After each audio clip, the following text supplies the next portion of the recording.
Bismillahirrahmanirrahim. Dear students, welcome to my YouTube channel Digital House of Knowledge. मैं हूं अमजद अली मिनहास। आपके साथ जो कोर्स डिस्कस कर रहा हूं वो है कास्ट अकाउंटिंग। आज मैं जो टॉपिक आपकी खिदमत में लेके हाजिर हुआ हूं वो है फैक्ट्री ओवरहेड कास्ट के चैप्टर का इंट्रोडक्शन। हमने इससे पहले cost of goods sold statement, income statement और बैलेंस शीट के क्वेश्चंस की रिकॉर्डिंग करके अपलोड की है अपने चैनल पे। फिर हमने कास्ट ऑफ प्रोडक्शन रिपोर्ट को पूरा डिस्कस किया और उसके जो डिफरेंट केसेस हैं cost of production report design करने के, वो क्वेश्चंस हमने रिकॉर्ड करके आपके लिए अपलोड किए। यकीनन स्टूडेंट्स ने उन लेक्चर से इस्तेफादा किया होगा।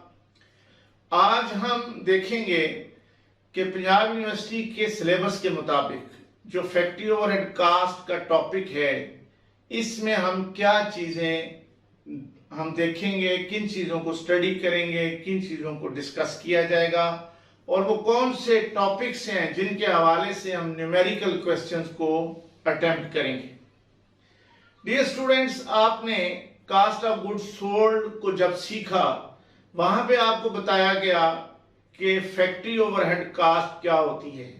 उस वक्त इसका जस्ट इंट्रोडक्शन दिया गया था और एक चीज वहां पे आपको बताई गई कि फैक्ट्री ओवरहेड कास्ट वो कास्ट है जो किसी भी प्रोडक्ट की मैन्युफैक्चरिंग पर डायरेक्ट मटेरियल्स और डायरेक्ट लेबर के अलावा जितनी भी प्रोडक्शन कास्ट आया करती है उसे हम फैक्ट्री ओवरहेड कास्ट कहा करते हैं। वहां पे उस वक्त ये बताया गया आपको कि फैक्ट्री ओवरहेड एक्चुअल कास्ट भी होती है और फैक्ट्री ओवरहेड का अप्लाइड रेट भी इस्तेमाल किया जाता है। और उस वक्त आपने जस्ट ये देखा कि अगर किसी क्वेश्चन के अंदर फैक्ट्री ओवरहेड की एक्चुअल कास्ट भी दी गई हो, फैक्ट्री ओवरहेड का अप्लाइड रेट भी दिया गया हो, तो हम पहले फैक्ट्री ओवरहेड के अप्लाइड रेट के साथ क्वेश्चन को अटेम्प्ट किया करते थे। फिर फैक्ट्री ओवरहेड अप्लाइड और एक्चुअल का कंपैरिजन करके अंडर ओवर अप्लाइड एफओएच को देखा करते थे और फिर हम उसकी एडजस्टमेंट का काम भी किया करते थे। वो जो एडजस्टमेंट है वो कास्ट ऑफ गुड्स सोल्ड के अंदर भी की जाती थी और वो जो एडजस्टमेंट है वो एंटायर प्रोडक्शन पे भी की जाती थी। उस वक्त आपको जस्ट इतना बताया गया कि अप्लाइड एफओएच और एक्चुअल एफओएच का जो डिफरेंस आया करता है, इससे एफओएच का वेरिएंस कहा जाता है। मगर इस चैप्टर के अंदर जिसका आज से हम आगाज करने जा रहे हैं, डिस्कशन थोड़ी एडवांस होगी। आइए देखते हैं कि हम इस चैप्टर में सबसे पहले किस चीज को देखेंगे। वही अप्लाइड रेट जिसको हमने कास्ट ऑफ गुड्स सोल्ड के अंदर अप्लाई किया था। वहां पे अक्सर व बेशतर आपने देखा कि लिखा होता था कि FOH applied at the rate of 50% of direct labour या 100% of direct labour.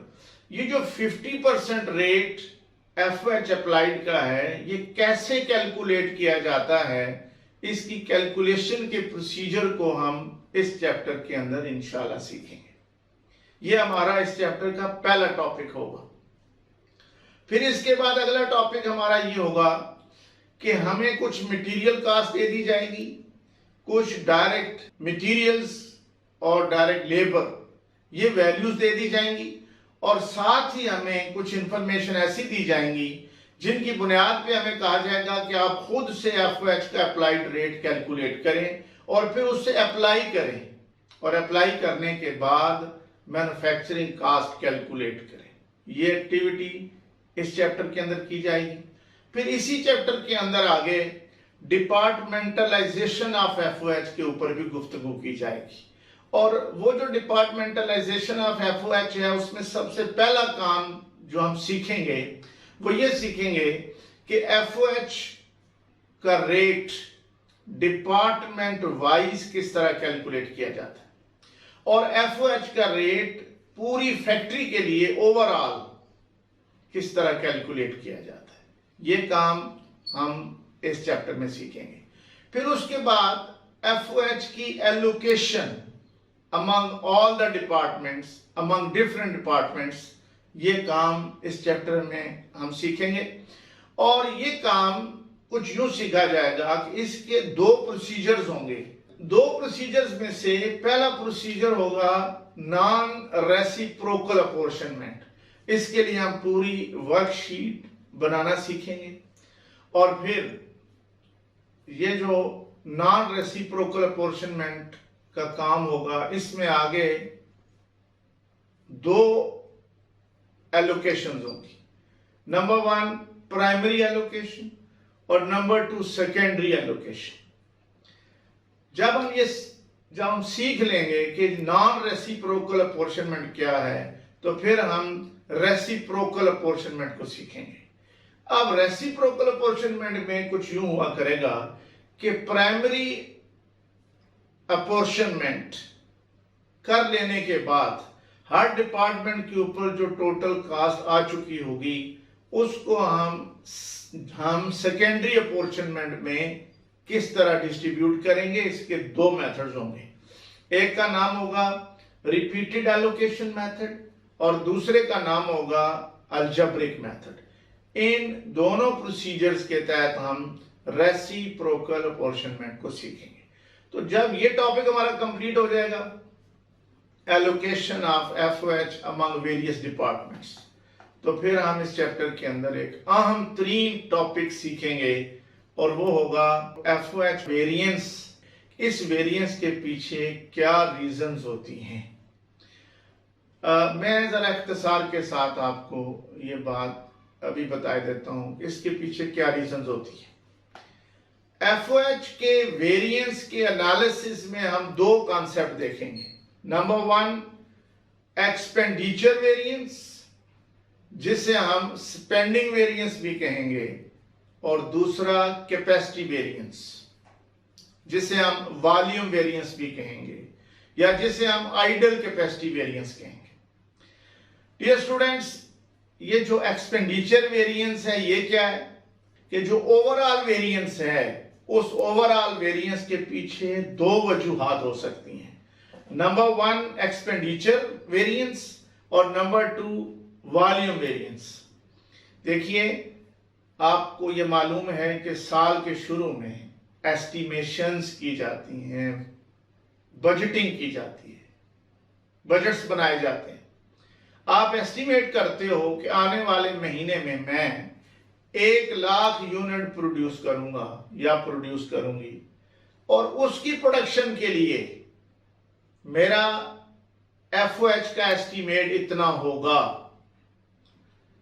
Dear students, अगर मार्केट में इन्फ्लेशन रेट बढ़ जाता है, पेट्रोल की कीमतें शूट कर जाती हैं, तो जो आपने एस्टिमेट किए थे, जो आपने अंदाजे लगाए थे, वो सही साबित नहीं होंगे और एक्सपेंडिचर बढ़ जाएगा। इसका माना यह है कि वो जो आपने एफओएच अप्लाई किया और बाद अज़ां जो एक्चुअल एफओएच आया, उनका जो वेरिएंस आया, उस वेरिएंस के पीछे ये महंगाई है, ये एक्सपेंडिचर के अंदर होने वाली इंक्रीज है, जिसकी बदौलत ये वेरिएंस आया है। गोया ओवर अप्लाइड और अंडर अप्लाइड एफओएच के पीछे एक रीजन एक्सपेंडिचर की हो गई। एंड द सिचुएशन में भी रिवर्स्ड। हमने तो बात की है कि कीमतें शूट कर गई, लेकिन अगर हालात मुल्क में अच्छे हो जाते हैं और कीमतें डाउन हो जाती हैं, फिर भी वेरिएंस आ जाएगा। ओके, और अगर कीमतें उसी तरह बरकरार रहती हैं, जो आपने एस्टिमेट एक्सपेंडिचर का किया था वैसा ही एक्सपेंडिचर होता है, तो फिर कोई वेरिएंस नहीं आएगा। सो आपने ये बात सीख ली कि एफओएच के वेरिएंस के पीछे एक रीजन एक्सपेंडिचर होती है। दूसरी रीजन कैपेसिटी, वॉल्यूम। अब ये कैपेसिटी क्या है, ये वॉल्यूम क्या है? ये वो एस्टिमेटेड कैपेसिटी लेवल है, ये वो एस्टिमेटेड एफिशिएंसी लेवल है, ये वो एस्टिमेटेड प्रोडक्शन लेवल है जिसको आपने एस्टिमेट किया था कि मैंने 1 लाख यूनिट प्रोड्यूस करने हैं, लेकिन कुछ नागुज़ीर वजूहात की बिना पर आप वो 1 लाख यूनिट बनाने में कामयाब नहीं हो पाते। You succeeded to produce 95,000 units. आप सिर्फ 95,000 यूनिट बनाने में कामयाब हुए, तो ये जो 5,000 यूनिट कैपेसिटी का आया फॉल, ये भी रीजन हो सकती है उस वेरिएंस के आने की। माय डियर स्टूडेंट्स, ये कैपेसिटी वेरिएंस में भी सिचुएशन रिवर्स हो सकती है।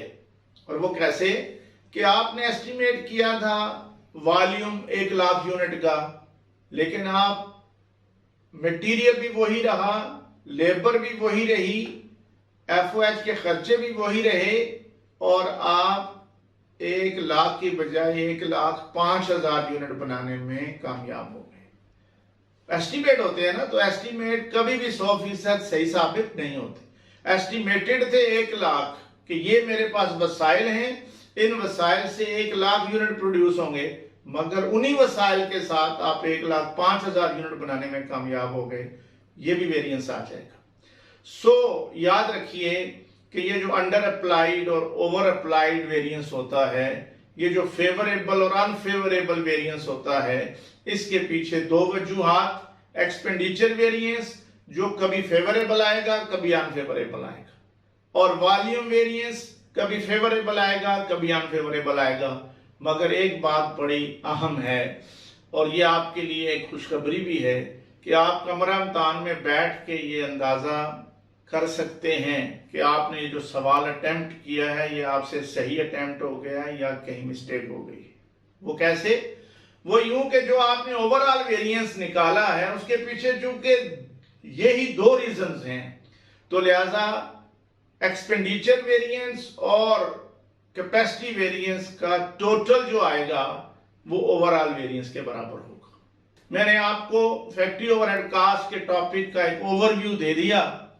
अब इसके बाद इंशाल्लाह आने वाली वीडियो में हम पहला टॉपिक यानी FOH अप्लाइड रेट निकालना सीखेंगे। इसके साथ ही मैं आज का लेक्चर खत्म कर रहा हूं। Wish you all the best. Thank you very much.